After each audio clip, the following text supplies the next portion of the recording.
Hello, hello, hello, hello, hello. It's good to see you. Say hello.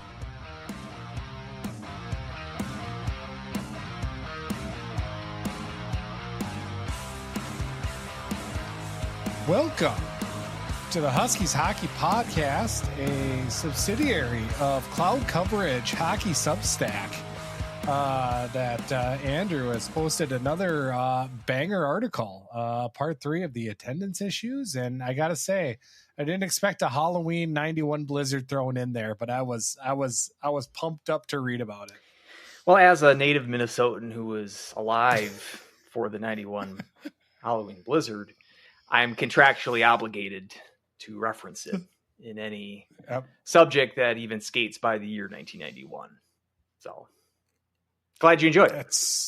And the fact that it impacted attendance for that game and for that series, it was kind of a cool tie-in. And if you don't know what I'm talking about, head on over to Andrew's Substack that he created. That he kind of a long form, off the cuff, but yet still incredibly well researched and deep dive, and pulls out the teletape and the microfilm and pulls out all the heavy duty stuff to get to the bottom of a lot of time capsules in Husky hockey and college hockey in general landscape. So it's been a fun read. So I just want to make sure to bring that up and bring that attention to the forefront, because I think you do a really good job with that. It's been a fun project. I did not expect. I mean, you get a little bit of credit here for inspiring the project, because it largely stemmed from our discussion. Was that must have been the June summer podcast mentioning the attendance drop. And you put the bug in my head that maybe that big drop in 2011, 2012, was that just an adjustment on how they accounted for student attendance? And I don't have the smoking gun proof that that's true. I hope to obtain that at some point. But that does seem to be the case. At least I'm confident enough to put that out there as an assertion. I have enough evidence, I think, to make that assertion. But every alleyway that I'm branching off to, I'm seeming to find 2 or 3 other interesting nuggets and then pursuing those. And this isn't Watergate or anything like that. There was no grand conspiracy to uncover, I don't think. But Morris Kurtz is going to be knocking on your door soon, asking you to he did not lay off. I did attempt to email him. The email address I have very well might not be active, but he did not respond in any case. But Morris.Kurtz@AOL.com. Did you something try like that one? It's Googling it, and it came up. Does he still have a Hotmail account? I don't even know what exactly it was, but yeah, he's becoming a major character in the series. Earl Potter, the one that I'm writing currently, Mr. Potter, Dr. Potter is prominently featured in that as well, kind of focusing on the renovation project as well as the realignment issue that came to the fore in 2011. So yeah, Cloud Coverage Hockey.substack.com. I believe that's the URL. You could just search for it in Google, Cloud Coverage Hockey, and you'll get there eventually. But it's a fun project, and I'm not trying to be like, I don't even know what I'm trying to do with this necessarily. More to shed a light on a issue that St. Cloud is currently still grappling with. The attendance dip for at least the last 2 years is certainly worrisome.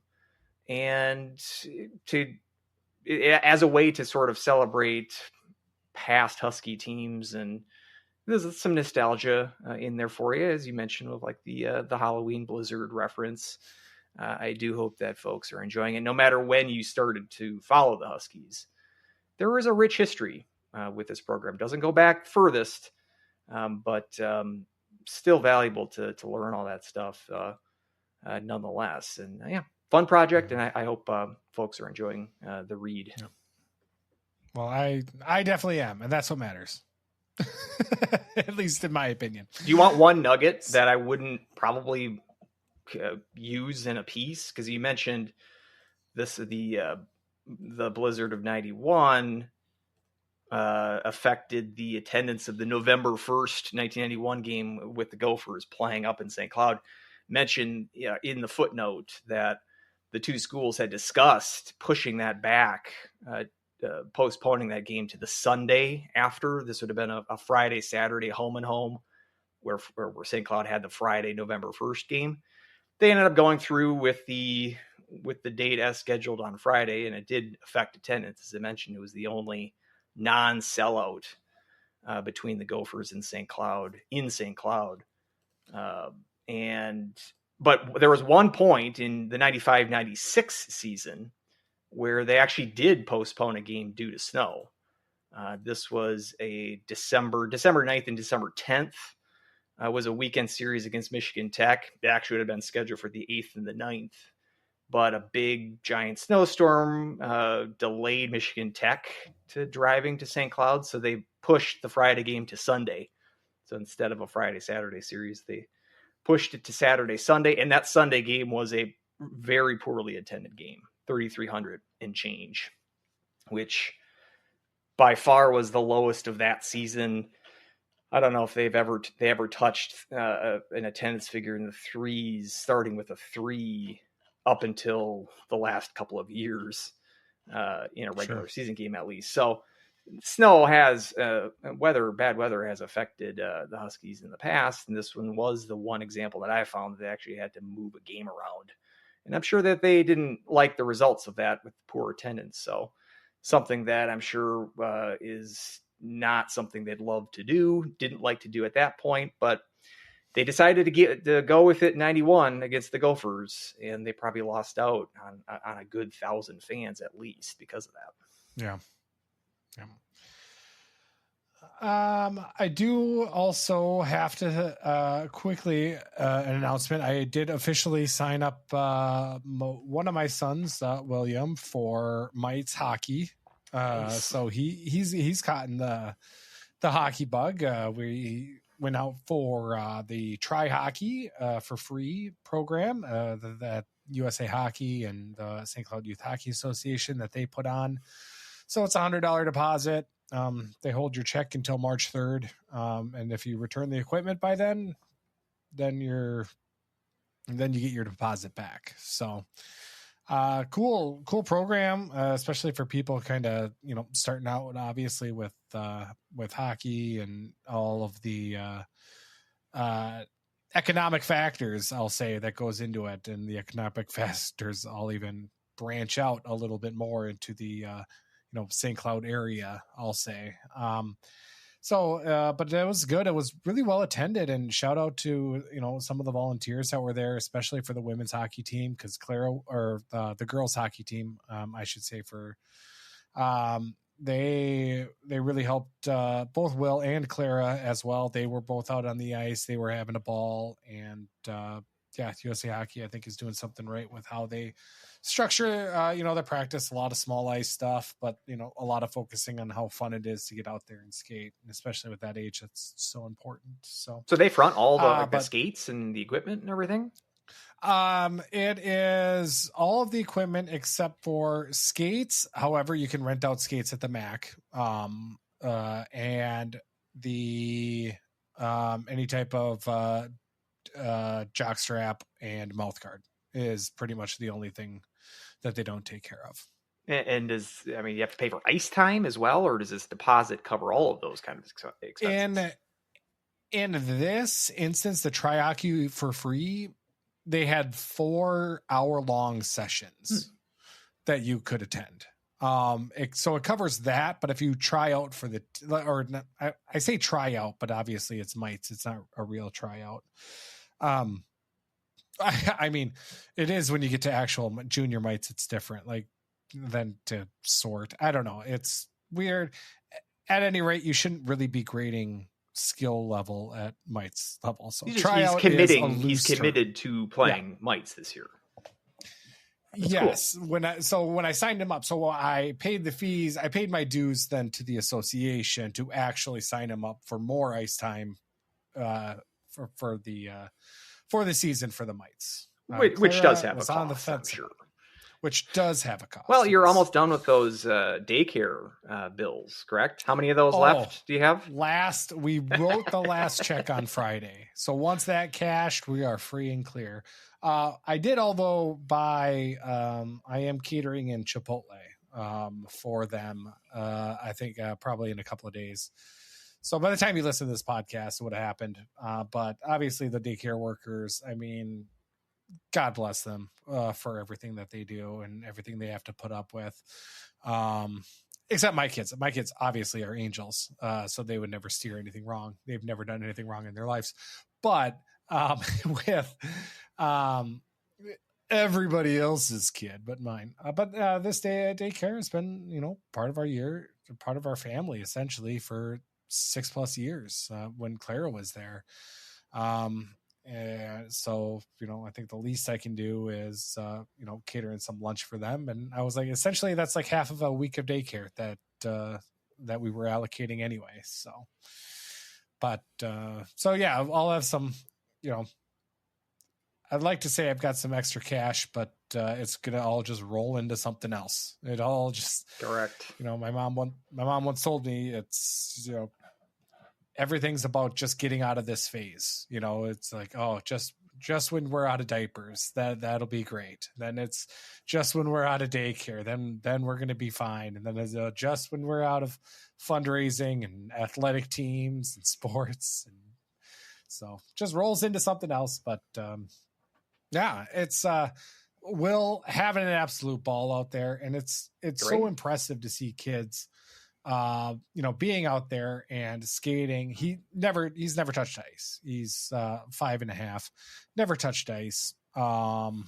And he, spent the first half of the first session just falling all over the place. And by the end of the third session, he's zipping around on the supporter. So it's amazing how quickly they're able to pick it up. He just, we were leaving the MAC, and Teresa just goes, "Oh, Will smells like hockey." It started. So it's anyone who's ever played and had the smell of hockey. It's a special musk that they have. So, but I will be one of those hockey parents now officially. Well, that's what I was going to ask. What's the next step for you here? Is it coaching? Is it crazy dad in the stands? I figure I will be either a helping coach, like volunteering. Maybe I'll pick up cones. I don't know. Or sitting in the stands, but probably away from the other parents, to the sense that they will think I'm the antisocial jackass. Whereas more of like, I just don't want to stand by people yelling about the game that doesn't exactly know it as much. So they're not like that in Mites. He said, you'd be surprised. Naively. So, I assume one way or another I'll help out, and obviously it's for the kids, and I got to give volunteer hours anyway, so it doesn't really matter. So that's probably going to be the next future for me until Will turns 18. Well, so it's good to hear, and best of luck on his hockey journey that's just underway. His hockey endeavor. Yep, exactly. Hopefully Clara can get involved too. I would like her to keep skating and keep into it, because again, she enjoys skating. So, but that's probably enough of all this chit chat. This is the last summer episode. We got a season coming up sooner than we expect. Yeah, sooner than we expect. I got the email from Big Ten, Big Ten Plus, saying, "Hey, your subscription's going to renew, and now it's up to the full price of the $90." I think it was. I think last year I was able to get it at a discount because I was able to sneak in under. They got rid of the single sports, but now it's all of it. But I'll definitely be paying it because I'm really excited to see what this women's team can do. So before we jump into the women's team and the women's news, let's get to the big segment. So we're talking about whiskey today. Whiskey.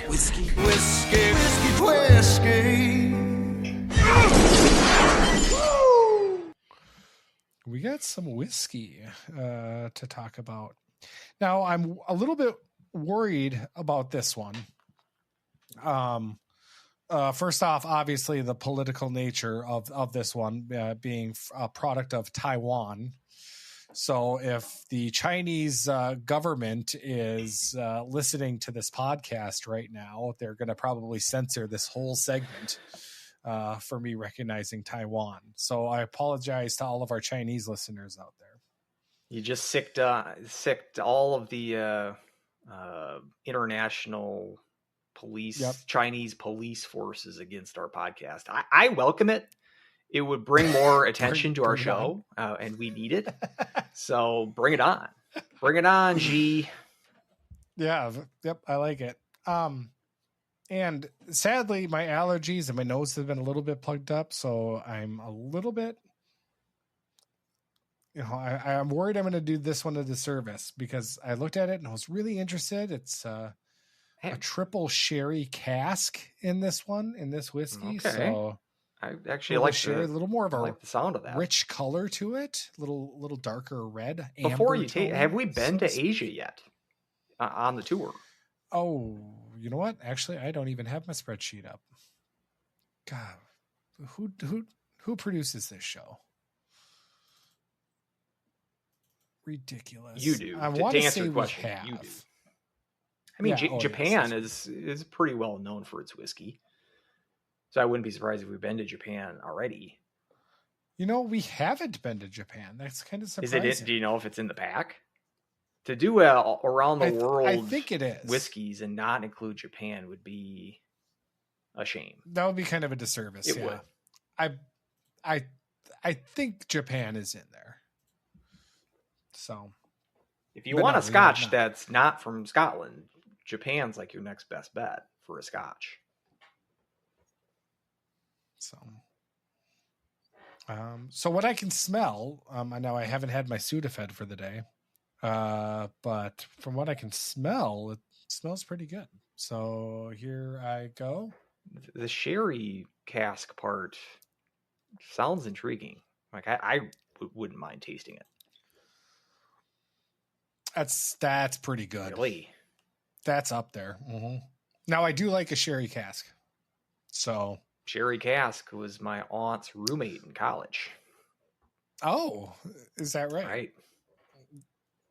Sherry from the Invergrove Heights casks, pretty influential family in that area.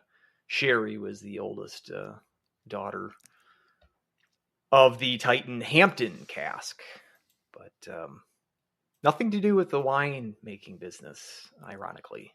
But it sounds like this Taiwan.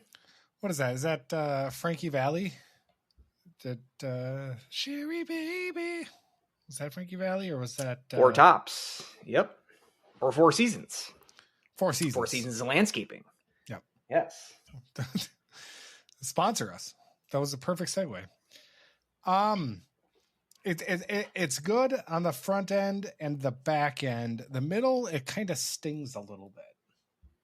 So it goes kind of through a wave, a roller coaster, but I would say it's still up there. I would probably give it a 7.9.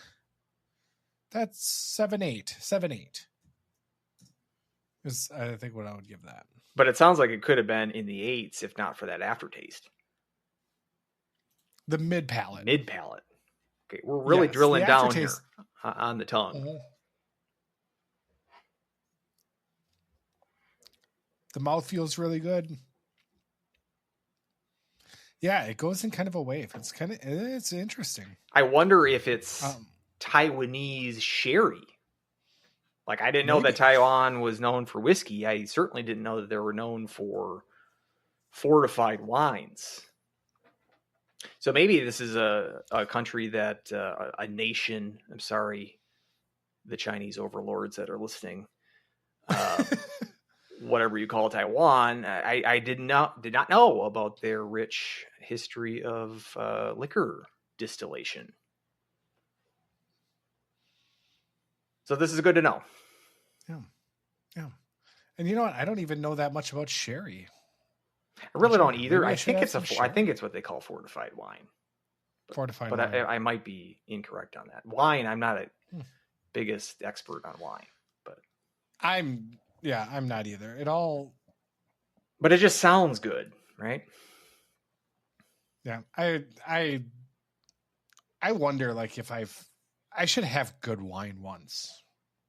Like I don't even know what good wine tastes like. Like I just know obviously Francia from college, you just slap the bag. Yep. I don't even know if they do that anymore. Young kids, do you still slap the bag in college, or is that no longer a thing? Maybe a shake. Right in. Maybe like just a quick little Jimmy. I mean, now it's all in cans, right? They just pop a Cutwater, which is. I saw something at the beast. grocery store. They've made a alcoholic beverage out of an energy, like electrolyte drink now. I was tempted to buy it, but I didn't. But every sort of any soft drink that you can think of, they've made a booze version of that by now. Yeah. Which I guess I'm not judging negatively. Yeah, Baja Blast wine. Let's get on it. Baja Blast sherry. Cheetos sherry. So season's coming up. We should probably start noodling on a show schedule for when the women's season starts. On-air production meeting. Well, we've got Lindenwood, the Lindenwood opener, Friday the 19th. 19th. So I would point at that 15th, the Monday before. Probably the 15th is we're going to get the ball. Maybe a release. That'd be a recording night. This is for Dan Jacobson, the one person who's remotely interested in our recording schedule. Probably be recording on the Monday the 15th and probably looking at a release of Tuesday the 16th. So mark your calendars. I would tease this. I'm looking to get finalized a sponsor to inaugurate what is this season number for us? 5 since we've returned, since we've rebooted? I think so. Started in 21 again. Should we still count the 2016-2017 season? I mean, technically we even started in the 15-16 season. But those are lost to the hard drive in the sky. So let's maybe not count those. If we're not counting those, then this would be the 5th season. 21, 22, 23, 24, 25, 26 would be season 5. There we go. So, we can... Got a sponsor lined up, and I just need the read. Bob, send it over when you have a chance. Okay. But we're looking at the 15th of September.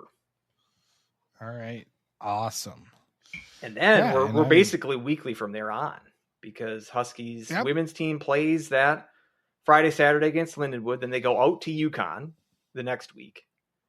And then women's team is off the first weekend in October, but that's when the men's team starts.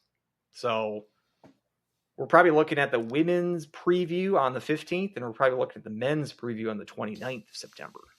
Again, Dan Jacobson, you're going to put that in your little black book. You can get all the release dates. But there will also be a show in between then, too, because we'll have to recap the Lindenwood series and look forward to the UConn series. So the insanity is going to pick up here to a weekly basis, starting in a few weeks. Pick up, and it's going to be a fun season to go through. I say that now, but as things really fell off the tracks at the end of last year for the men, we'll see how this season starts here for the men at least, and how the women's team is going to go with the coaching change and the new captains that were just announced. So look at that segue. We got main captain, 3 assistants that were announced. We got Grace Wolf is the wearing the C, wearing the letter. Reagan Bolger, Jojo Chobak, and Laura Zimmerman having the A's, being the alternate captains on the squad. Jojo coming back after taking a year off to focus on med school and her medical degree. So it's I would say Reagan Bolger maybe a little bit of a surprise. Zimmerman, I'm overall a little bit lukewarm on, kind of in general, but quietly actually had a pretty good season. I think she's kind of hit or miss when it comes to her play. I think sometimes she looks, just fantastic out there. Other times she kind of blends in, is a little invisible, but overall, this is the leadership we got coming through. I have Grace Wolf 2 years ago. I thought she was excellent out there until she got injured. And then last year, I think there was some some growing pains getting back into things. So I'm excited to see what she does here for this year. So what are your kind of thoughts on the leadership crew, and kind of what do you all take from it? I don't know, like leadership, letters. I don't know how much they mean, but it's still an honor to be recognized by your teammates. Yeah, it's more of an honor, but in the locker room, or it matters more there than it does whatever we think about it. This is, as you mentioned, a player voted honor. So it's not like coaches are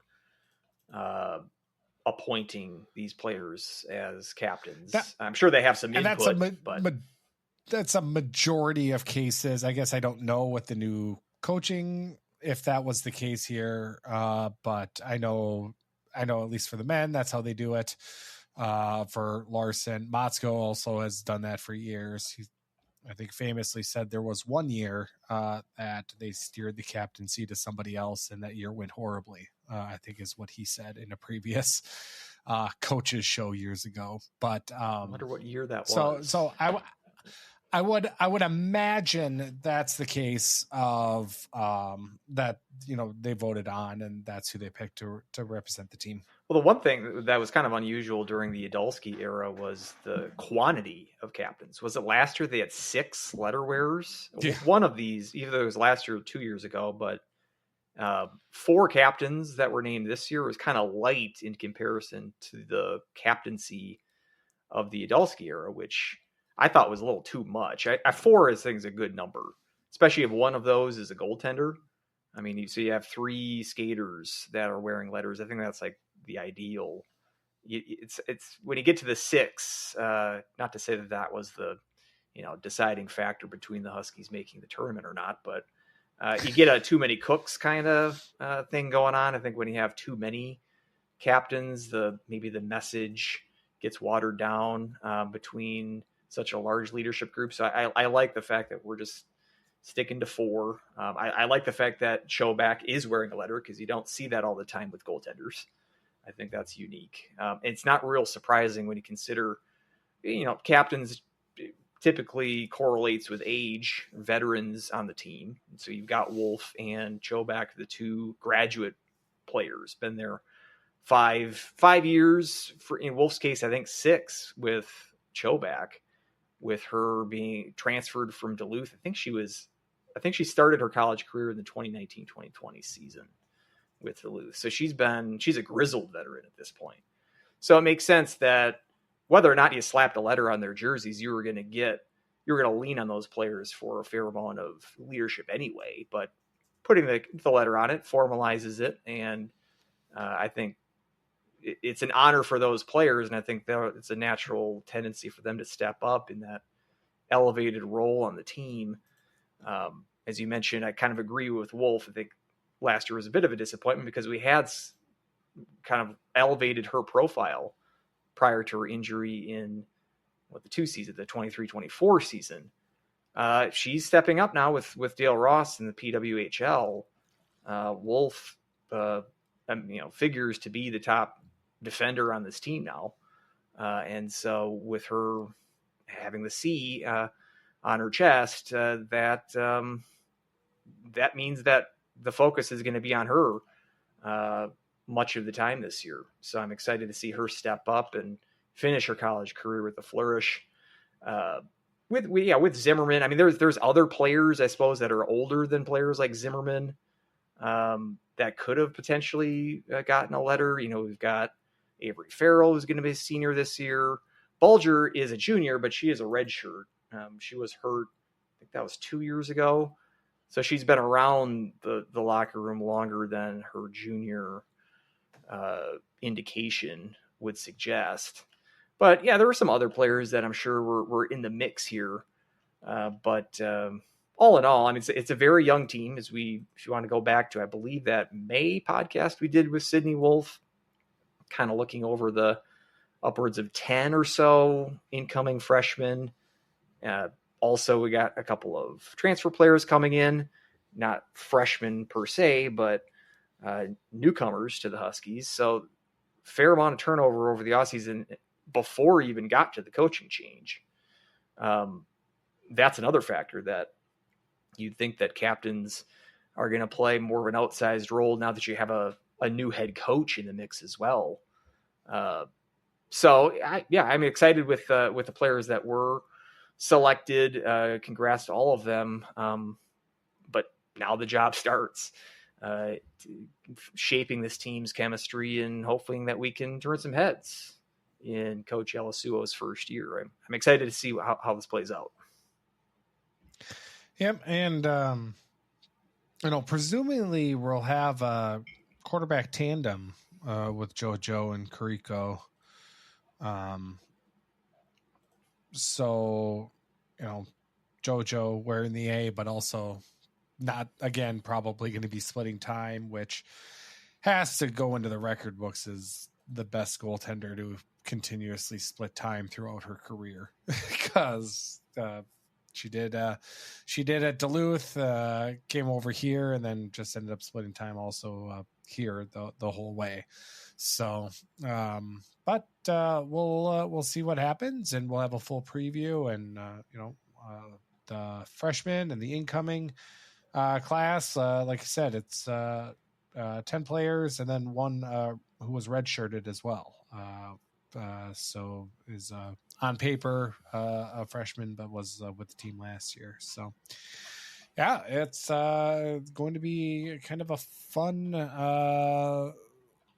breakdown over the next in the show in a couple weeks, and we'll get at it. So yeah, indeed, I'm planning on to do a season preview for each Huskies team on Cloud Coverage. Another plug. So there'll be some companion piece to our show in a couple of weeks. But so I'm kind of in the process of doing some research about, especially looking at the newcomers, because there are a bunch of players that we haven't really had video evidence of yet. So just kind of drilling down some stats again. Sydney Wolf was a good resource, picking her brain about these transfer additions as well as the incoming freshmen. I think we forgot about Maya Kruger on that show. She was a transfer from Duluth. So I hope to mention her in my article and or the upcoming show in a couple of weeks here. So yeah, and not to step on your host duties, but it's on my mind as we're talking about it, but did get a question. Step on it. Did get a question from one of our loyal listeners mentioning a wrinkle for this year in that this is an Olympic year, and that's right, that women's hockey is fielded in large part, maybe not as much as it used to now that we've got the P-Dub involved, but college players are going to field a good amount of roster spots for the women's Olympic tournament. And the Huskies have a fair amount of national players on national teams. 3 for Team Finland, Kariko, goaltender, as well as Sunderland, who we've mentioned, as well as Siri Urela, defender. And then we've got Svenja Vogt playing for Team Germany. And we've got Zimmerman, who's also, as mentioned, another one of the captains for Team Switzerland. I mean, talking about players like Sunderland, who we're figuring is going to be one of the top scorers on this team. Kariko, we've sung her praises. We've got leadership, part of the leadership group is Zimmerman included in that mix. So some key players involved among the Olympians. And the Olympics in 2026 is basically the month of February. February 6th through the 22nd is when the hockey tournament plays out in Milan, in Italy. So it appears that if those players that we just mentioned all make those final rosters for those teams, I'm not a Olympics expert here, so it's possible, I suppose, that the numbers with these teams might dictate that some of those players are left out of the final roster. But let's just assume that they're gone or not available for the Huskies and they're in Italy during the month of February. That's the stretch run for the Huskies, and playing 6 games in that time period between February 6th and the 22nd. The playoffs, WCHA playoffs, start the week after that, so the 28th, 29th, or 27th, 28th in that time period. So might be without some key personnel during the last stretch of the regular season this year. And what are you thinking in terms of, we can touch more on this in the season preview, but because we had the question, it's maybe worth touching on it right now. Are you expecting that to be a big blow to this team, or do we have the personnel to compensate for those missing players? Yeah, that's going to be kind of, I think, the dark cloud circling overhead all season is going to be like, because you've got 3 series, Minnesota State, Bemidji State, Wisconsin, all at home. Now, Minnesota State, they have made a push over the last couple of years, and they're starting to kind of become a team that plays very tightly with St. Cloud. Bemidji State, had a rough couple of years, but those 2 series, especially, we can't leave points on the table. If we're gonna finish in with Minnesota Duluth and the Gophers in the top half of the standings, those are the teams that we have to beat on a consistent basis. And if we're a little bit shorthanded for those, that's going to be tough. Wisconsin, that is obviously always going to be a tough battle, but there might be hampered as well with Olympic duty, depending on what the case is, and who does get selected and how the USA and Canada, how they go with their selections, because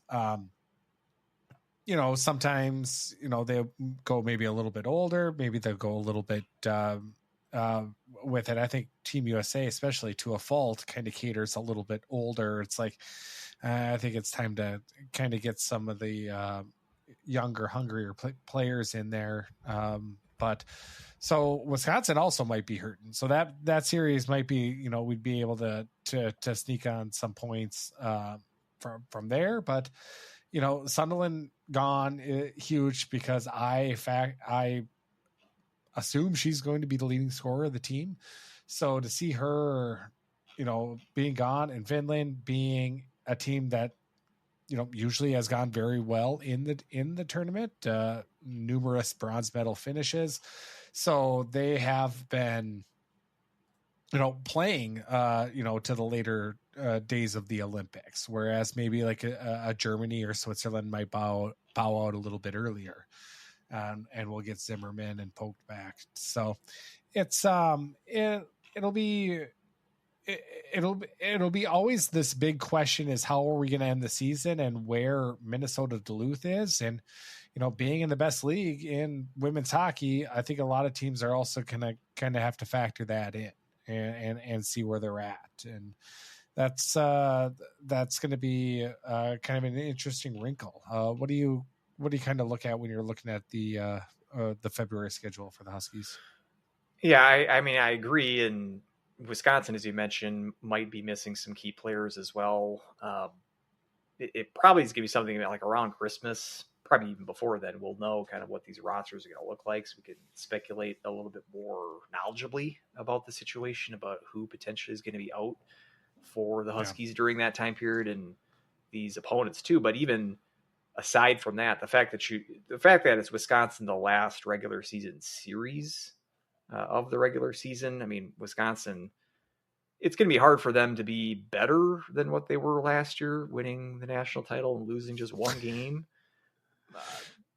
But so they might drop off a little bit, like lose 3 or 4 games. Lose 2 games. So but let's say they weren't as, close to undefeated as they were last year. Even if that's the case, they could still go into that weekend with having already clinched the WCHA.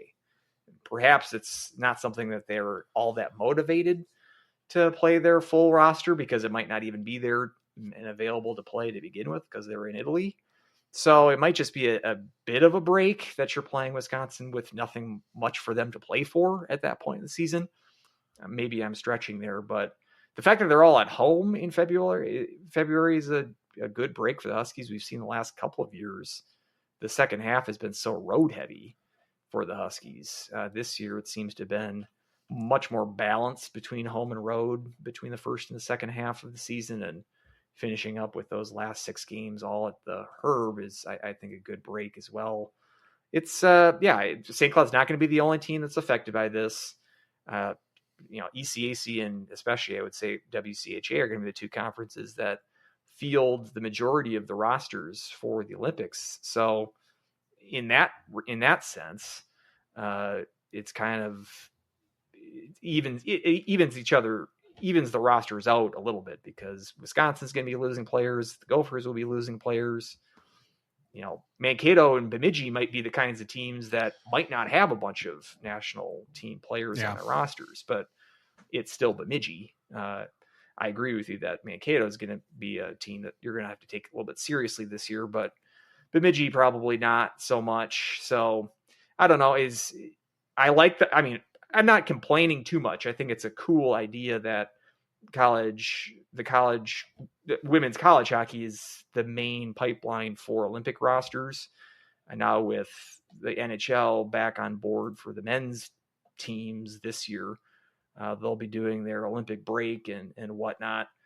That was kind of a wrinkle that even like the 2022 Olympics, we didn't know until a couple of months before those games, correct? That how those rosters are going to be fielded. And it turned out that not only was Larson part of the coaching staff, but we had a couple of players like Henches being involved. Was it Perbix as well? I can't even remember. Yeah. But that seemed like an Olympics that was sort of planned off the seat of their pants.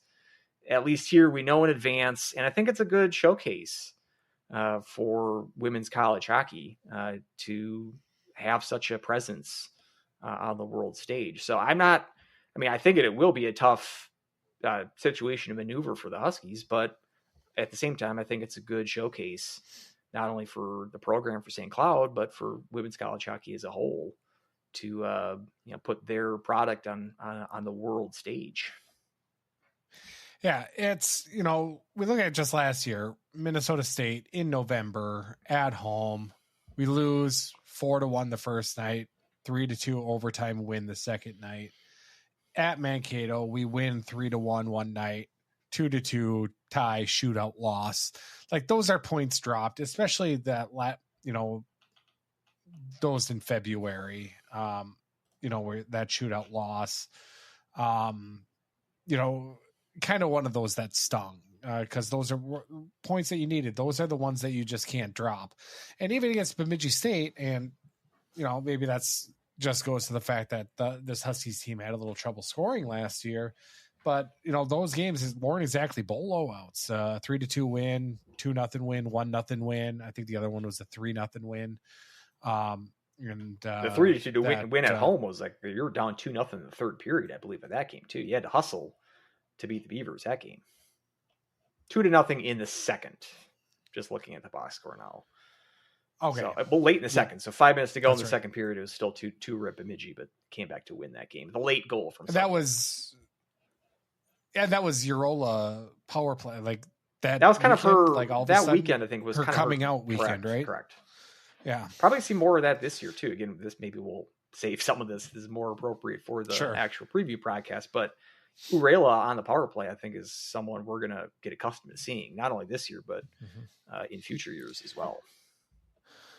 The big thing that, though, I think definitely works in the Huskies' favor is that, you're going to lose Carrico for those weekends, but having JoJo there at your backstop is, a lot of teams are going to would love to be in that position. And so I'm excited to, have that or just the fact that, we're still going to be solid in net, even though we're going to have one of the top goaltenders in the league, really, playing somewhere else. We're still going to be fine in net is definitely a luxury during that time. And I wonder too, if the Olympics was the main reason for bringing in the depth that you did at goaltender, because bringing in Haley Lawrence from Post as a transfer, as a fourth goaltender, because still a Paige Hugendam on the roster. Can't forget about her. But when we talked about Lawrence coming over, we're like, why do we need 4 goaltenders in this roster? That seems a little much. Perhaps it's the month off in February, that you're the month where you're going to be down one of these goaltenders. Perhaps this is just insurance for that time period that you might need, and because you're facing Bemidji during that stretch, maybe we'll get a Paige Hugendam start during that month. Perhaps we give her a start or 2 prior to that, just to warm her up, limber her up for that, for a game in that month when we're going to be down Carrico. So not just JoJo and Amelia. We've got other goaltenders. I don't know about that. I mean, usually I would say, throw her into a non-conference game, but I don't think you can afford to in a non-conference schedule that the women have. Well, normally you would think that she'd be able to do that against Lindenwood, but we're going to probably use that to limber up JoJo and Carrico. Yeah. So give each of them a start versus Lindenwood, and then the other 4 non-conference games are all tough games at UConn, and then the DC games against Clarkson and Colgate. You're not those don't appear to be Paige Hugendam opportunities. So you might not have many opportunities other than the Bemidji game on the schedule to get the 3rd and 4th goaltenders some action. So I'm gonna say something that I don't know, I might regret. That's interesting, because I am a 40-year-old male. But I follow some of the women's hockey team players on TikTok, and this is a good start. Even saying that sentence, I sound like a boob, right? Already creepy AF. I get that. But I like to know like some of the behind the scenes social media stuff that they do, and they just had media day, and that was really cool. Paige Hugendam's pads, her leg pads are awesome. Describe. It looks so cool. They've got and basically it's the Husky logo, which I know everybody hates, quote unquote, the new logo that came out 10 years ago, but get over it. But it's split between, the pads. White background. Yep. White background, but it's got like red stripes that are kind of going across it as well. Okay. But they look really awesome. So I commented and I was like, those pads are fire or something like that. I don't know what the kids fire say. with the emoji instead of saying fire. Because that's me. Is that what the kids do? 3 months from being 40 would think is cool. That's probably about right. Anyway, so look for her pads, because when I saw them, I was like, "Ooh, those are." I might tweet a picture of them out. And again, get over the logo. It's been long enough. Well, maybe we'll get to see those pads in action this year. Yeah, we might. We should do a side bet on our like last year. Remember the infamous what was it? Was it number of James? Was it James Grace? Or no, it was Enright starts. Enright starts. You had it like 6 or something. I'm like way under. You won that one. So maybe we'll have to do a prop bet with the 3rd and 4th goaltenders. With Hugendam? With Hugendam 0.5? Haley Lawrence 0.5. Appearances. Not starts, but just appearances. So Think about it. So would that include the exhibition? Do we have one on? talk Do we about have that one in our on prop bet schedule? show. I think they. I don't know. It's not on CHN, but nothing's on CHN for their women's side. No, I think they did. CHN and women's hockey, like Woden doesn't give two craps about it. They still So have I last don't year's expect- roster on it. So, I mean, according to CHN, Dale Ross is still on the team. I love that, but Yeah, Woden right. is not the lord of women's college hockey. Thank goodness. What was God, I could gonna- you imagine? Because I think maybe I was hallucinating this, but I think I read somewhere that they are doing another St. Thomas exhibition in the Christmas That's kind break. of what I was thinking. Yeah, But I can't confirm that, so don't hold me to that. But I don't see one at the beginning of the season. I don't see a pre-game or a preseason exhibition game on the schedule. That would be a surprise to me. I think we're going on the 19th of September. January 3rd. That is announced. That is official against St. Thomas. Yeah. Is that who's that at? On the St. Cloud State Huskies. That's at home. Okay. Because I think it was Exhibition. last year they played an outdoor exhibition game with. Yeah, them they somewhere. played at the Loop. I think Yeah, I maybe. think you're correct. So yeah, they played a kind of an outdoor. But no preseason exhibition game, correct? No preseason. We're exhibition. going on the 19th, so So- we don't need to push up our preview show any more than the 15th. Nope. So, So. good to know. All right. Let's switch over to the men. A lot of discourse going around that we kind of wanted. I kind of wanted to get my 2 cents in. And I guess I don't even know where to start with this, but I'd like to know, just with some legacy commits. So we've got the Cullens essentially all going to Minnesota. We got Conboy going to Minnesota. McLaughlin. It's so we've got some of these that are, and even if we want to go back to Gruba, players who have ties to St. Cloud State opting to play other places. Just that's a hot topic right now. And I think that's kind of exacerbated also as the juniors are able to verbally commit now. And that has all been rolling, and St. Cloud State is nowhere to be found when it comes to any of these commits kind of rolling in and started happening. Basically, right now, are you worried, especially falling off of last season, are you worried with Larson at this part if he's fallen and losing the recruiting battles? I mean, it'd be really nice to have gotten any of these players you just mentioned, not because that their legacy, that their dads played at St. Cloud, but because they're really good prospects. I mean, the only reason we're talking about them, I mean, there's a lot of prospects that are not committing to the Huskies, and we're not talking about Logan McKenna's. Wow, the one that got away. We're talking about these players. Gavin McKenna. What did I call him? Logan. I don't know who Logan McKenna is. I don't know either, but maybe a fusion. Logan of, McKenna sounds familiar, but maybe that's somebody else. Is that the Bush lead Logan singer? Cooley? Were you Gavin thinking of Rosdale. Logan Cooley? I'm getting my Gavins mixed up, and then Logan's apparently. Gavin McKenna. We're not talking about him. We're talking about the Cullens and the Conboys of the world because of their connections, the family connections with St. Cloud. He hasn't swung and missed on all of them. The Jack Ryman's on roster, and his dad Dan played in the early 90s. He would have been like one of Kelly Hultgren's, I think, defensive pairing partners of previous Cloud coverage. I know I'm plugging my Substack too often in this show. You started it though.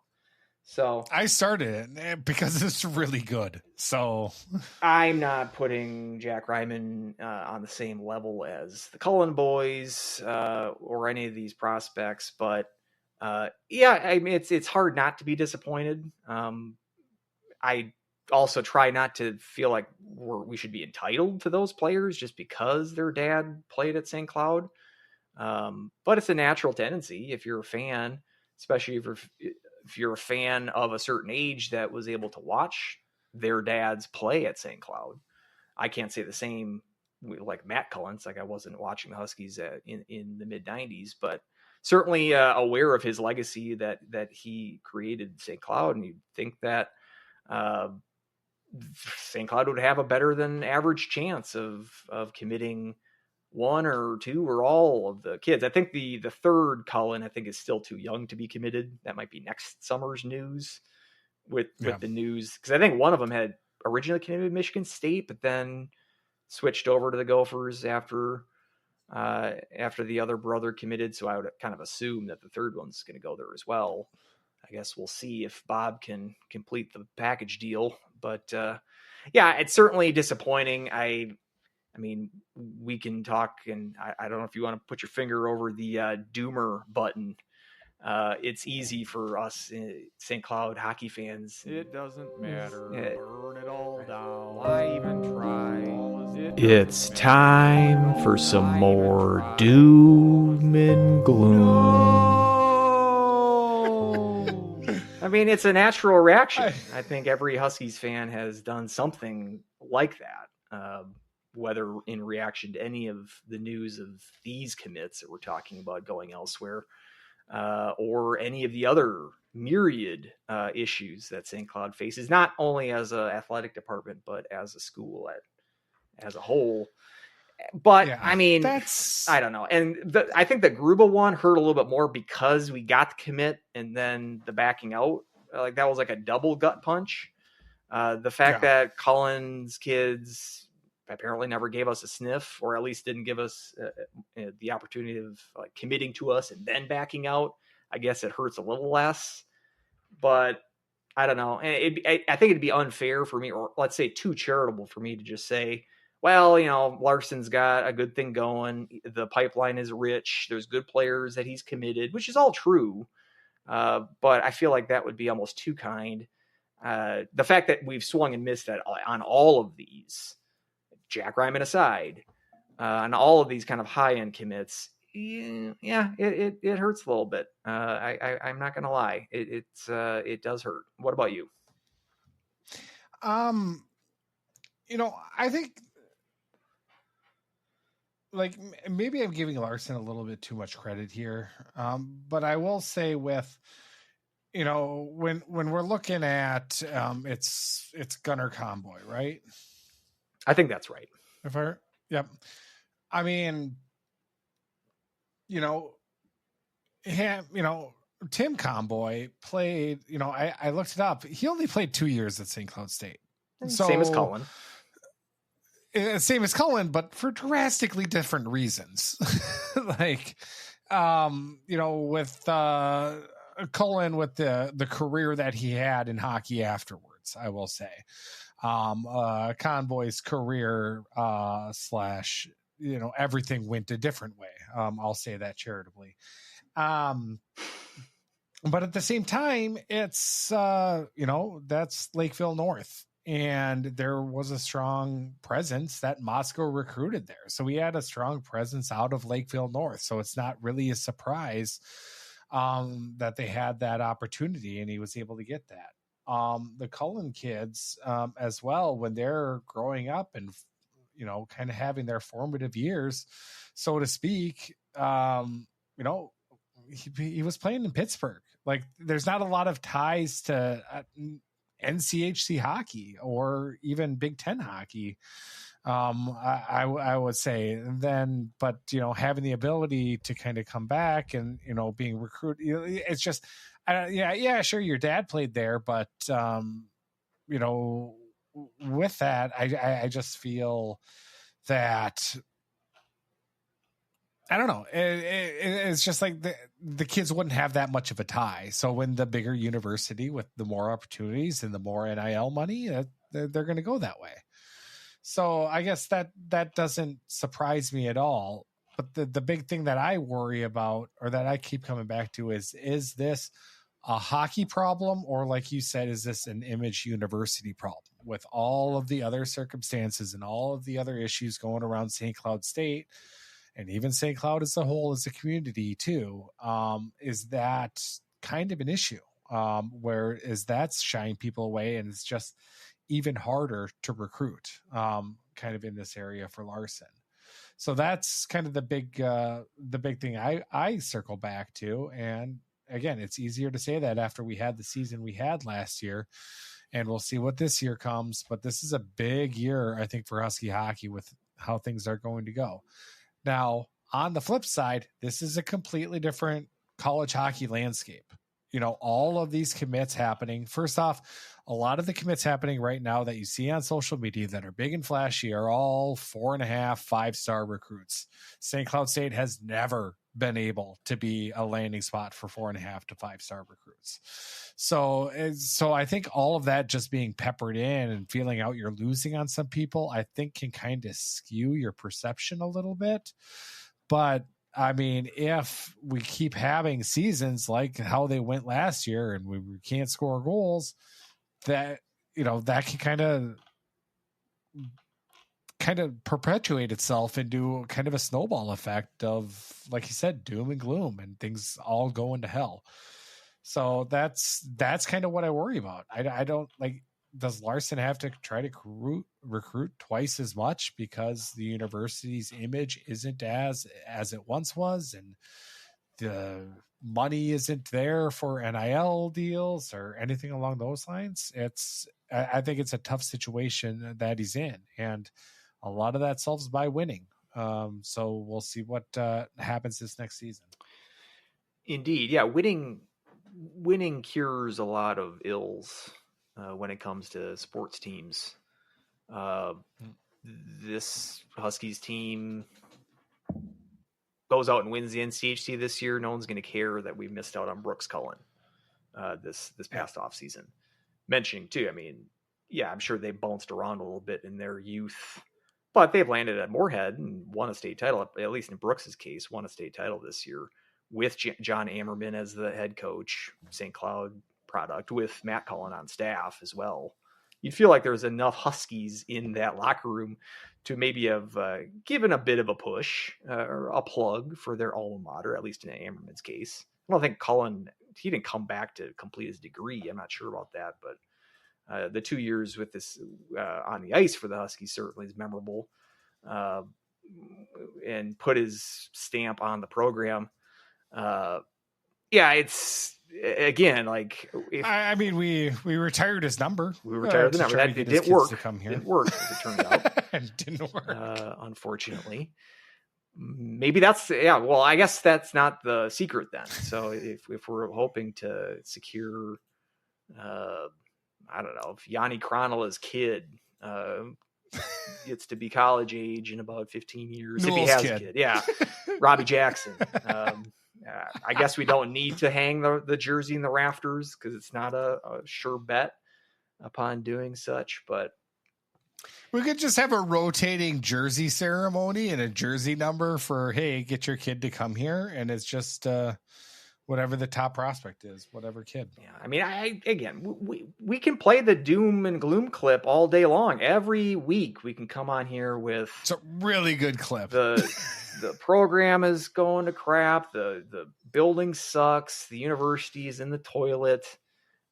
Trust me, I'm doing the research. I'm not going to really talk you out of it. But I do like to stay a little bit more positive than wallowing, which again, it is a natural reaction. Times have been better with this program, but it's sports. There's a lot of different recipes to win. And I mean, it's not a death knell that the fact that you weren't able to get some of these recruits or even get any of the recruits, that's not going to cement you into any sort of second division status in the NCHC or college hockey as a whole. You just need to find a winning recipe. This is the winning recipe does not necessarily entail snagging a good percentage of the legacy type of recruits that are out there. That's not a requirement for having success at this level, but you need to find some way to get the good players to come here and keep them here. I mean, I'll give him the credit that we did after the sort of the dust settle of this year's transfer portal. The losses that we did have, and Colin Ralph is a big loss. I mean, it's not like that we were trying to minimize that, but for all intents and purposes and factoring in an 8th place, very disappointing season. The fact that they only lost what they did, I thought spoke a little bit to the ability of Larson to retain the players that he has. You can say, yeah, well, the roster wasn't a very good one. It got you to 8th place. So keeping that roster intact isn't maybe the biggest home run that you could have hit. But I'll give them the benefit of the doubt. I have faith, and we'll talk about this when we preview the team, but I have faith in some of those freshmen from last year taking the step up as a sophomore, looking at guys like Thorson in particular. Still have hope that these guys can develop into the kinds of players that we thought of when we were snagging those recruits. And I'm trying not to linger too much on the legacies that we've lost. Maybe the guys that are on roster now will be the future legacies for their kids. Like in 20 years, we're going to be wondering about Thorson's offspring. And is he going to be committing to St. Cloud? I hope that we have that conversation, because that at least means that St. Cloud's still going to be a relevant program in 20 years. So I don't know, trying to stay after our 6th national championship. Exactly. It's you're lowballing them. I think 10 at minimum, but yeah, it's easy to get depressed, but I'm trying to stay positive and appreciate that I do think that we have a talent base here that we can build on. And I am excited about the pipeline that we do have coming, that he has been able to commit for the future. Just need to keep that supplemented. And I have faith that he'll be able to produce a roster and that has upside. And let's hope that we can make the most of it. And, more than any time is that if you have that many top talented players on a team, that many egos clashing together, it's one quick transfer portal move away, and then all of a sudden everything is off the table. So things can change so quickly in the college hockey landscape. You look at the likes of Grant Crookshank, who, ended up going to the Gophers and was buried on the depth chart, 3rd and 4th line time. And then transferred back over to St. Cloud State and was a stalwart there for us. We can lean on some of those instances where,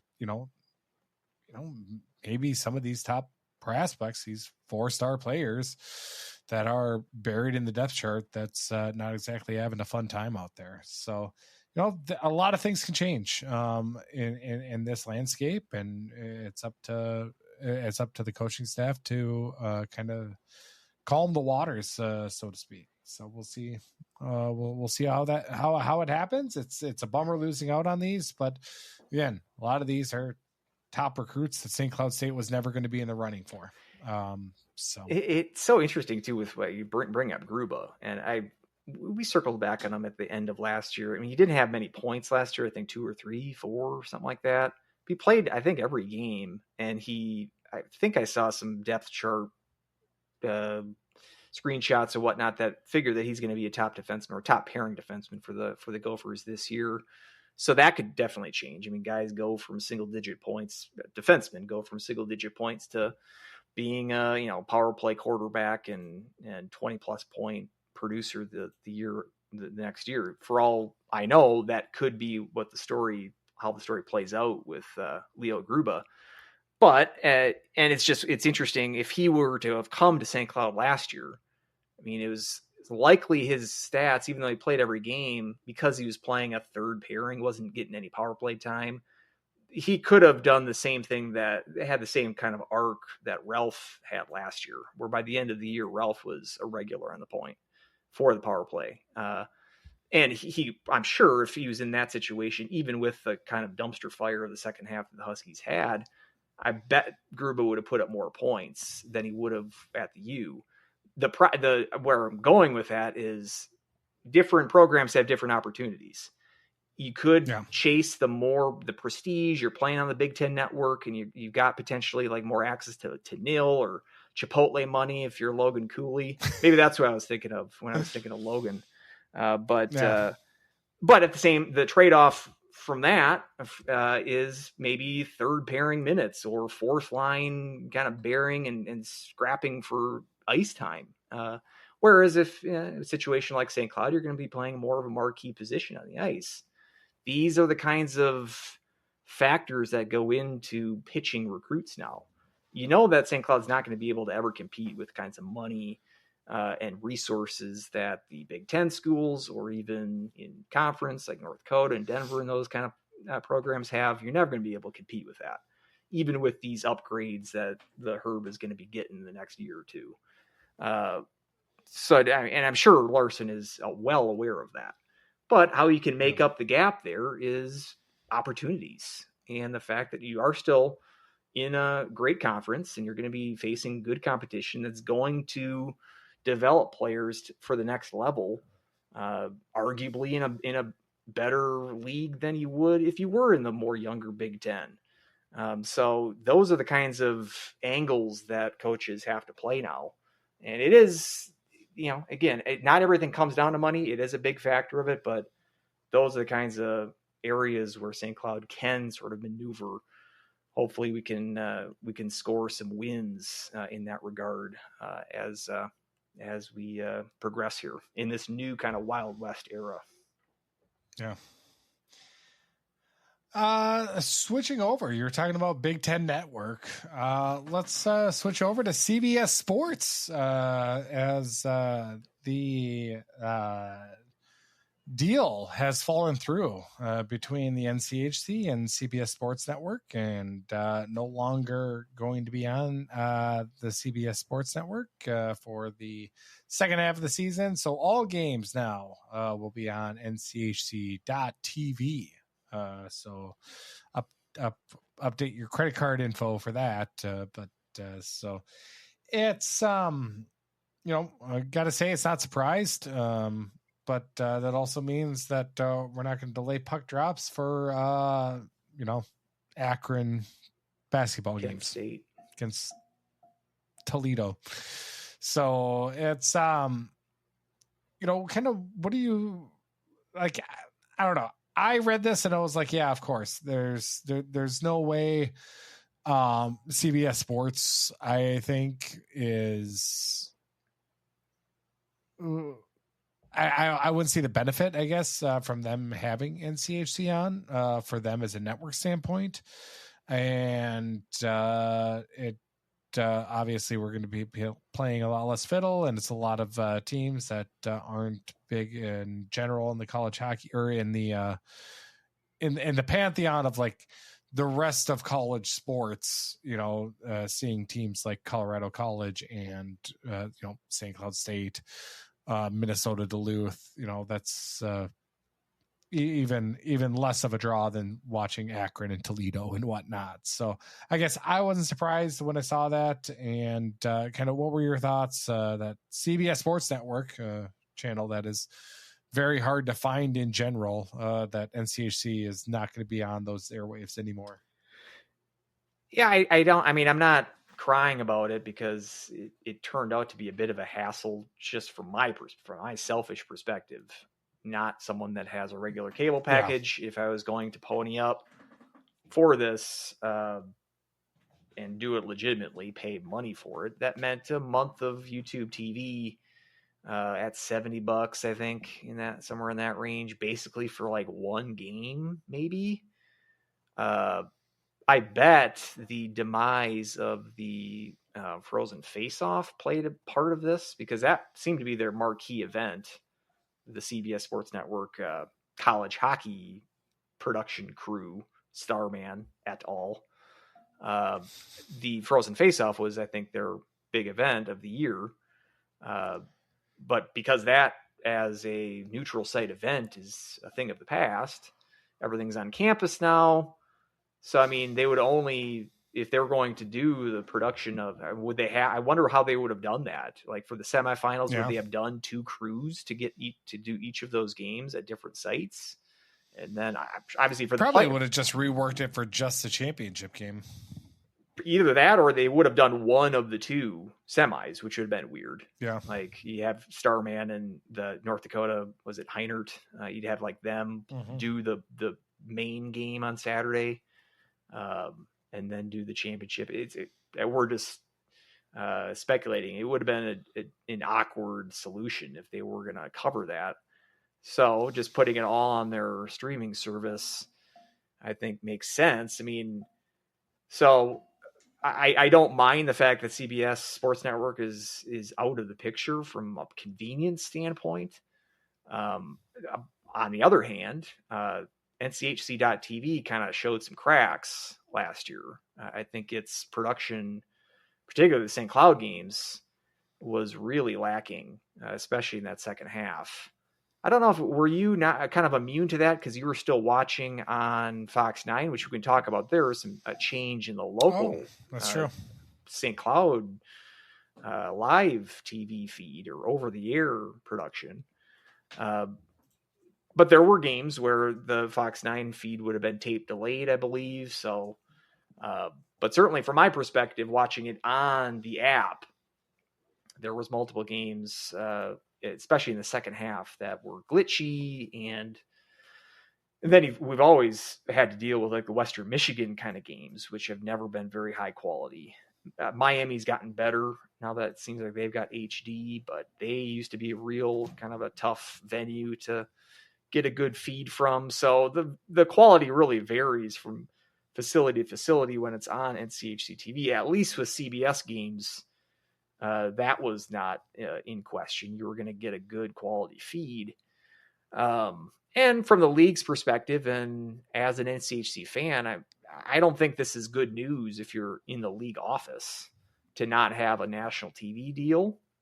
And again, you can scoff at, it's CBS Sports Network. It's a third-rate cable channel. I'm not going to disagree with you there. But to have some sort of national TV presence, I think is something that a league wants. And not having a national outlet is something that I'm sure the league is going to want to work to try to secure a new partner for a national TV deal. Obviously, we've got ESPN involved. Seems like they're kind of in the market to take over a lot of different streaming capabilities. MLB, perhaps. I think, did they take over NFL now? Or at least heavily invest in that? I don't know if they've taken the entire league over TV-wise. Not all of it, because NFL wants deals with everybody. Yeah, you got like Amazon Prime's getting into various sports and Netflix. Talk about a Wild West. This is another area of new developments in sort of old technologies that can be a little difficult to keep up with. At least we've got every game streamed. Like that still is the main headline here. Things could be worse, and I would have preferred to have some sort of national TV presence, because I think that elevates the profile of the league even just a tick. I think it does matter a little bit. But again, we're 10 to 12 years out from not seeing any road games. Basically, unless you're playing at the Gophers, basically no road games would be available if you're living in St. Cloud. That era is not that far away, and now we're sort of spoiled with the feed from from Duluth kind of glitched a little bit. We are a little spoiled there, but I do think that the league is probably going to want to try to find a plan B here. I mean, we got to find something for Starman to keep occupied with. Give him a color gig of some sort, and so. I would assume that they're going to be finding an alternative, but at least from and too, I mean, see, you mentioned the second half of the season, and it's really whittled from there. I think this past year they did 8 games. I think that even included or maybe it wasn't including the final face-off, but maybe 8 regular season games and then the final face-off. Whereas that first year, I remember the opening game in 2013. North Dakota at Miami. That was on CBS Sports Network. I think they did a doubleheader that game or that night. So they were doing that first year, maybe the first 2 years, they were doing pretty much a game or sometimes 2 games per weekend throughout the majority of the season. And that gradually whittled down to the second half. And then it was even less, like we'll start in maybe late January for our first kind of kickoff game of the season. They used to have different crews too. And then it just came down to the single crew with Heinert and Starman. So I think from CBS's standpoint, they probably weren't too sad to leave this agreement by the wayside, because as you mentioned, getting preempted by MAC basketball and the poker that would come on afterwards, I'm sure had better ratings than the NCC hockey did. So from their perspective, I'm sure they were fine to move on. But hopefully the league can find something else, because I do think it is important, and it's another bullet point that you can throw to recruits. And I do think that those things matter. It might just be on the margins, but I do think that it does matter these days. But as far as television changes, there is a new deal also, as Fox 9 Plus goes by the wayside, where St. Cloud State was second fiddle a couple of times and pushed to tape delay quite a bit during the season, as the Gophers had more of a presence. But the CW ended up stepping up. The CW Twin Cities is going to be the home now for Huskies hockey. Obviously still Husky Productions, and the same play-by-play color commentator. We'll still get all of Gino's magic, I'll say that, for the feed on the CW. But with that comes a little bit of a time change too. All games are going to be starting now on Friday at 7:00. So the 7:30 experiment that lasted for a good 10 plus years is now gone, and back to the 7:00 start times, which I guess I'm not too mad about. We'll have time to get to the liquor store before it closes, so that's always a good sign. But I think the original thought process was the later start time, more people getting to the rink after work, have more time to get there. But I think now, from what Andrew's attendance has shown me, that hasn't really been the case. So getting back to a 7:00 start time, and getting that for the masses there at CW, even maybe starting it a little bit ahead of maybe some other games going on, might give it a little bit of a leg up too. At any rate, I'm happy that staggering some start times is always a good decision. I hate everything starting at the same time. Everything then goes into intermissions at the same time, which is annoying. So I'm always a fan of some being on the hour, some being on the half hour. So this, I think this will work out for it, and a little bit of a change, not a massive one, but no more tape delays for the Husky hockey in the Twin Cities market. I'm less of a fan of it because of my time difference. Again, this is entirely selfish. And true. This really only applies in October and March. The daylight savings. Yeah, because prior to daylight saving time, singular on saving. Oh, I always bungle that, but I can't remember when it starts in November, if it ends in November, whatever the case is. When it's a 2-hour difference, that means that the 7:00 games will now start at 5, whereas before they started at 5:30. I get out of work at 5 now, and my commute is 35 to 40 minutes. Now I will be moving here in a week or so, and that commute will be shorter. But there's still probably going to be times where I'm going to be missing the first, 5 or 10 minutes, or just catching it on radio instead.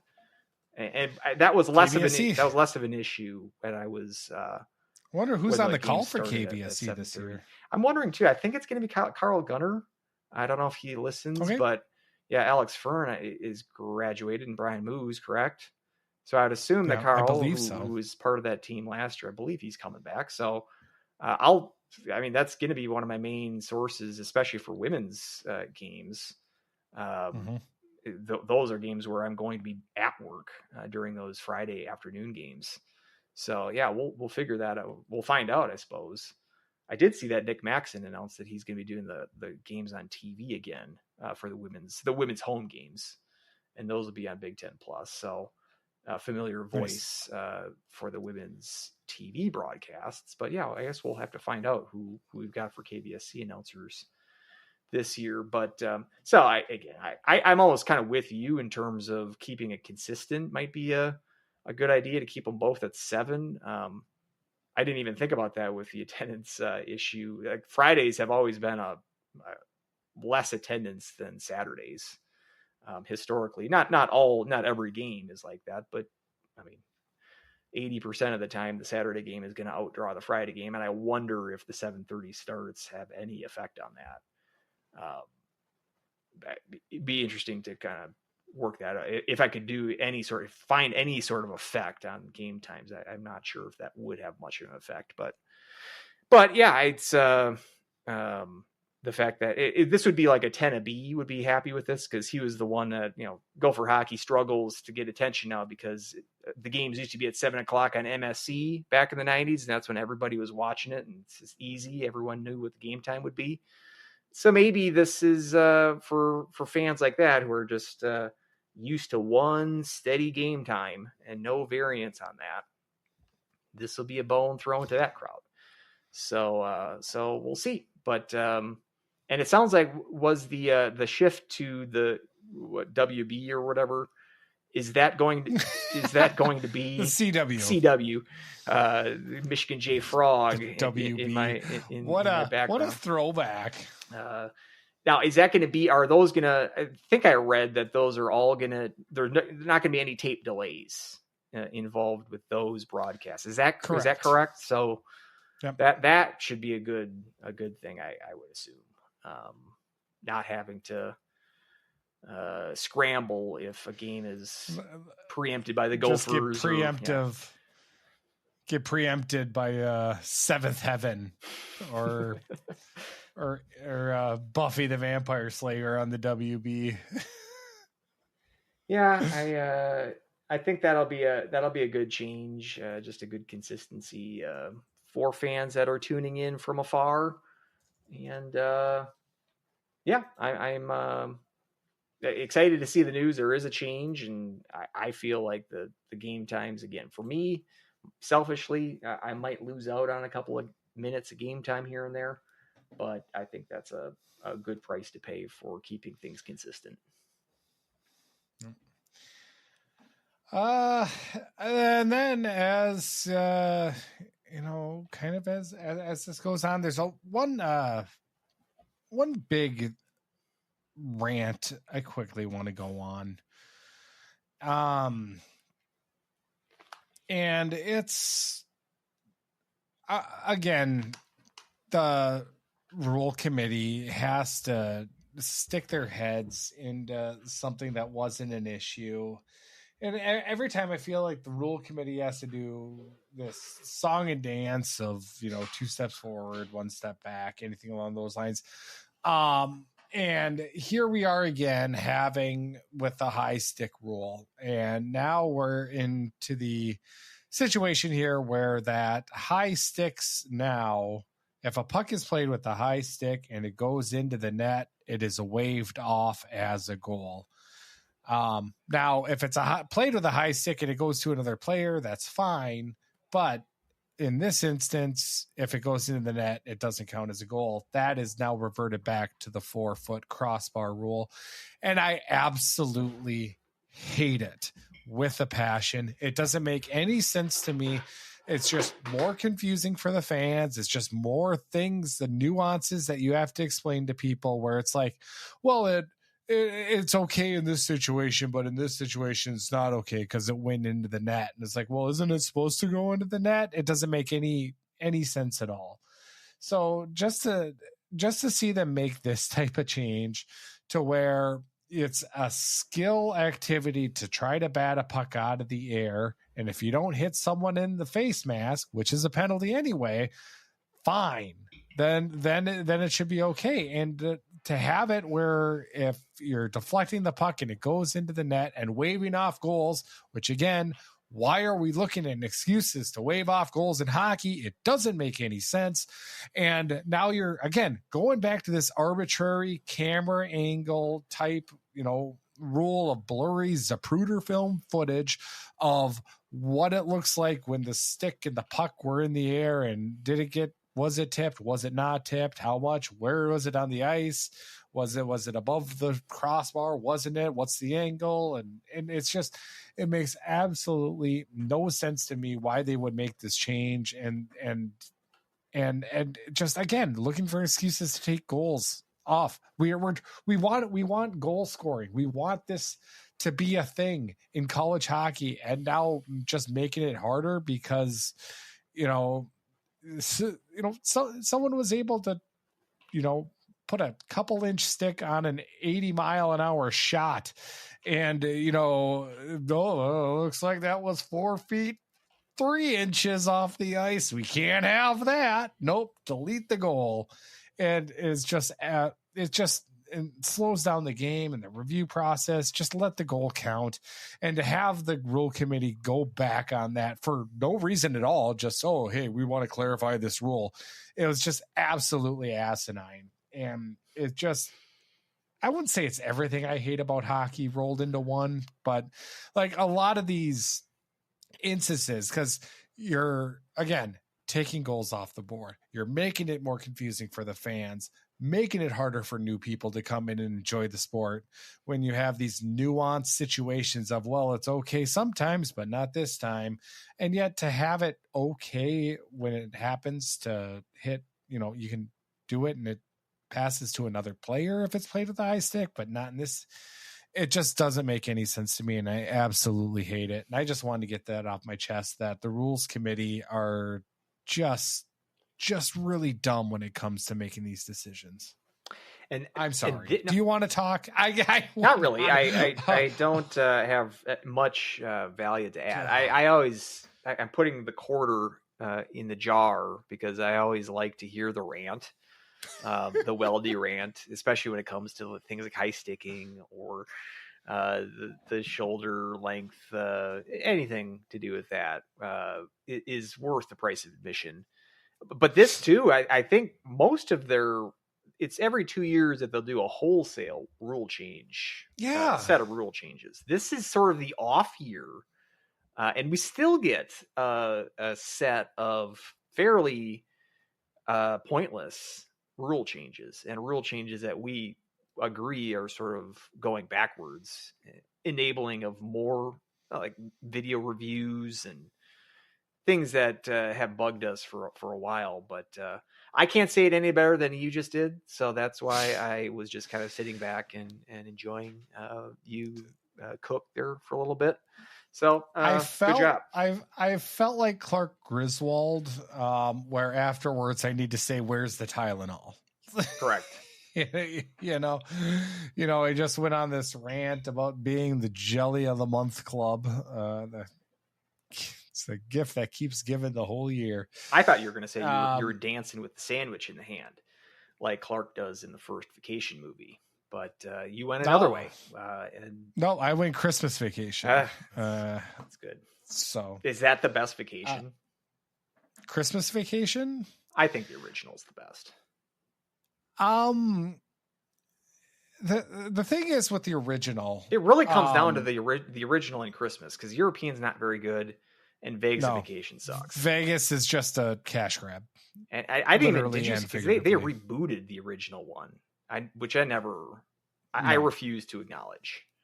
I'm just going with the canon. It probably isn't even arguable if you include Vegas Vacation in the canon of the Vacation films. It's really the three of them, and European Vacation being. Although there's some chuckles in European Vacation. I like the dominoes with Stonehenge, but there's some good stuff. But it's still, I think Christmas and original. It also goes into tired tropes like with the French waiter, and it's like. Okay. Get the roundabout that he can't get out of, which is good. Yeah.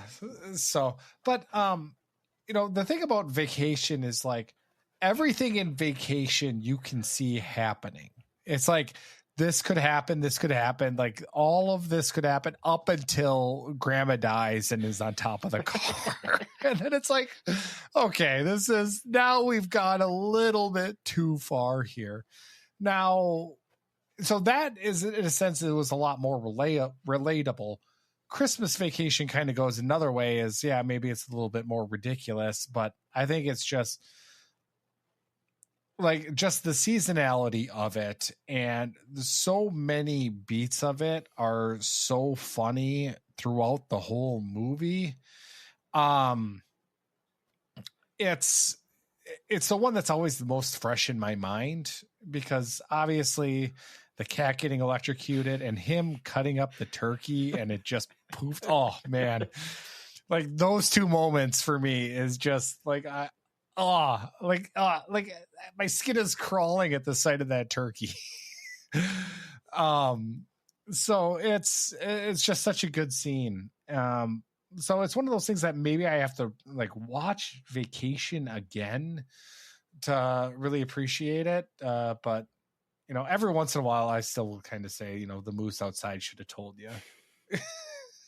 Something along those lines.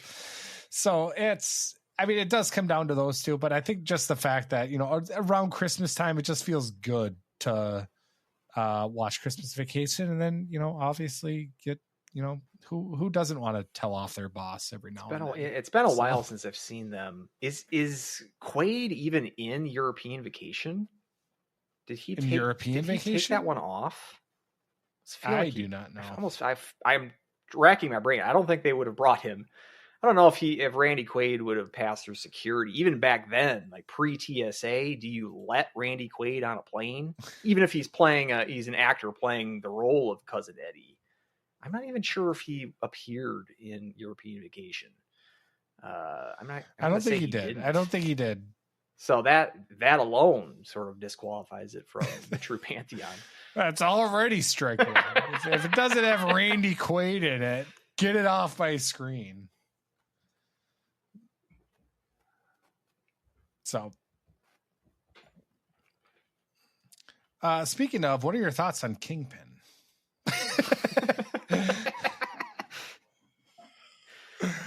Have we actually done it? Have we run out of things to say on a podcast? If we're in the Randy Quaid roundtable portion, I think that means we need to stop. I mean, the Randy Quaid moment. The old Us show. No, the old Inch our podcast. If you remember Inside College Hockey. Remember the website. I don't remember the podcast. They had a couple of podcasts. They would always have one. They have a point called podcast deterioration, where like it gets to a point where all of a sudden, yeah, like this, you start talking about Randy Quaid. It's like, all right, the podcast is deteriorated into something else. We got to cut it. See, where we separate ourselves from those other podcasts is that we hit that very early in our shows, and yet we continue on for 2 hours after that. Yeah. We still slug on. So we persevere. We muddle through. Yep. Exactly. So, and is that does that about do her for this episode? I think the questions that I had involved the national and the teams for the women's. So I think that one. Oh, the other one that I had from our good listener, Go Huskies Woo. Are we having a pod sponsored golf outing in Palm Springs this year? I'm glad to hear something from Go Huskies Woo. It's been too long. I'm glad that he checked in. To be fair, I think he said this question like 3 podcasts ago, and I just kept forgetting about it. Are you? So, I mean, I'm planning on going to Palm Springs because it's a driving distance trip for me. Are you? I know the young ones in Mites now. Yeah. Is that even a possibility? My schedule is probably full for you to attend that trip. Yeah, I do not think it's going to be a possibility for me to go, as much as I would love to. But if you do go golfing in Palm Springs and you get a hole-in-one, I will buy you a beer. How about that? That's my sponsorship. I am not. I actually somewhat despise the game of golf. I will not be going golfing. Really? But I learned something about the Palm Springs airport recently. Apparently their terminals are outside, which seems unique. I still plan to drive because it's about 6 hours for me. But because of that, I might even think about if the flights are cheap enough, maybe I'll just check that out. And I think even like there might be an outdoor bar situation. So terminals are outside. And that's I heard. I randomly came across that someone was saying that on a podcast, and I did not fact check that. Was it the Inside College Hockey podcast? You know, it might have been. No, it was not. But I don't even know what podcast it was on. But when I heard it, I was like, oh, I might be going to Palm Springs. So if you were thinking about it, their airport might be worth it. But oh, weird. Yeah, I'm looking at pictures of it. Really, you're verifying this in real time for me. So is the entire like again, is there like bars and everything is sort of outside? I mean, it kind of looks like it. But it's not like outside. It's like got a canopy, I guess is the best way to I mean, I would assume they have like roofs and standalone structures, but it's sort of all sort of not entirely enclosed. Like there's all that's how I pictured it. Interesting. Yeah, outdoor courtyard. Huh. Yeah. It does look kind of interesting. So, why do you despise the game of golf? I don't like the sport. I mean, there's actually many reasons why, but like, not a big fan of the culture. If country club sports, I'm much more of a tennis person than golf, but tennis doesn't seem to have the kind of, I don't know, snobbishness that golf does, even though it's, again, another one of the country club sports. I know you're a big golfer. I don't begrudge you for it. It's just not for me. No, golf is kind of in a weird place of it, like,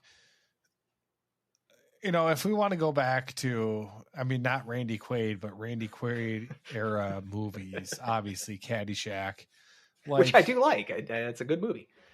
But like, I think that encompasses golf so well when it comes to like the class structure of it. Because you have your hoity-toity elitists of the country clubs of Judge Smales being like, some people just don't belong. And then you have the caddies of like, that love the, you know, that are golfers that are really good at it, but are just not accepted because they don't look the right way or come from the right family. So yeah, like when you say that, it's like, yeah, I understand why. Just kind of interested in the reason. It's like, yeah, I mean, it makes sense because it does have this kind of hoity-toity feel to it, which is not really earned in my opinion. But I think I'd be able to be fine with that if I would be able to hit the ball off the tee and not after attempting and failing miserably to throw the club into the nearest wooded area. The frustration I have every single time of every single hole of every single time trying to play golf being the most frustrating activity that I've ever tried to that point. Then I probably would forgive the whole culture part of it. But that's just lumps on top of my suckiness at the sport. Well, the thing is also that doesn't go away. Like you can be golfing for 20 years and then you could still have holes where you absolutely suck. And you're like, I don't even know anything that happened there. So it's also why people keep coming back. So it's kind of this, it's definitely a weird activity that's definitely does tie way too much into status than it should. I mean, our last podcast, I think you mentioned, what was the liquor? Was it Joe's liquor store? What was the liquor store by 1040 that you went to? And you mentioned it out by where you go to Boulder Ridge. And I'm like, what is that? And then I Googled it afterwards and it was a golf course. And I'm like, yep, because you're a golfer and I'm not. Yeah. So I didn't know what Boulder Ridge was. You didn't know where Boulder Ridge. I mean, it's not a great golf course. I mean, it's just a little 9-hole that's I did see that they had some alumni hockey event, golf event this past weekend with the Huskies. Yeah. Would that have been at what territory, or what's the golf course that they would have that at? I guess I don't know. I know they've had it at Blackberry in the past, or Wapakata. Is there one called territory? Again, my golf lack of golf knowledge, I might be confusing that with like a golf course in western Wisconsin that I drove by one time. Nope, they do. Or you are correct. They do have a territory. Yep. What's the best golf course in St. Cloud? I don't know if this is controversial, but what in your mind, what is the best? I mean, it is definitely controversial. So it's there could be a lot of answers in this. You're looking at the St. Cloud area or just St. Cloud proper? The area. Okay. So did it rain recently? Let's say no. Okay. No, I'm a big fan then of Blackberry and Sartell. Okay. So but that one, but not if it rained recently. If it rained recently, it's a swampy mess and it's absolutely terrible to play. Like yeah, how? Like what are we talking about recently? Like yesterday or last week? Like what's the recent? Like in the last couple of days. Okay. Yeah, like a day or two. So it doesn't you're not enamored with their drainage systems.